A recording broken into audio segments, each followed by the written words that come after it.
বাংলাদেশের রাজনীতির ইতিহাসের এক অনন্য নাম ডাক্তার শফিকুর রহমান।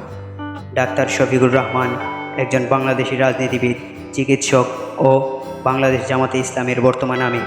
এই প্রতিভাবান রাজনীতিবিদ 1958 সালের 31 অক্টোবর মৌলভীবাজার জেলার কুলাউড়া থানার এক সম্ভ্রান্ত মুসলিম পরিবারে জন্মগ্রহণ করেন।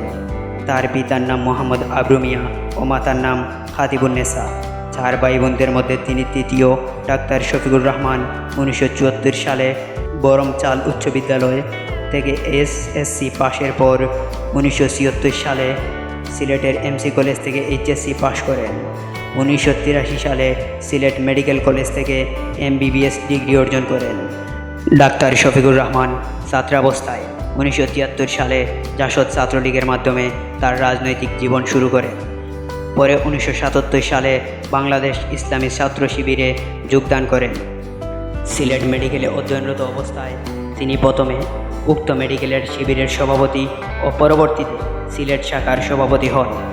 1984 সালে মূলদল জামাতে ইসলামীতে যোগদান করে তিনি সিলেটের আমির হিসেবে দায়িত্ব পালন করেন।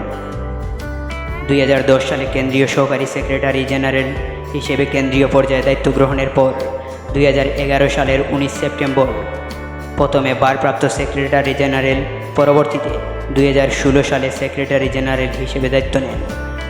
তিনি 2019 সালের 12 নভেম্বর আমির নির্বাচিত হয়ে অদ্যাবধি দায়িত্ব পালন করছেন।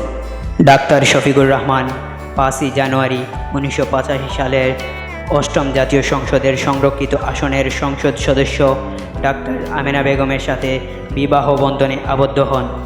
এই দম্পতির 2 মেয়ে এবং 1 ছেলে রয়েছে। তিনি রাজনৈতিক সেবা ও সেবামূলক কার্যক্রমের পাশাপাশি ব্যক্তিগতভাবে বিভিন্ন ধরনের সেবামূলক প্রতিষ্ঠান পরিচালনা, প্রতিষ্ঠা ও আর্থিকভাবে সহায়তা করে আসছেন। এর মধ্যে উল্লেখযোগ্য হল তার নিজ জেলায় প্রতিষ্ঠিত সিলেট উইমেন্স মেডিকেল কলেজ।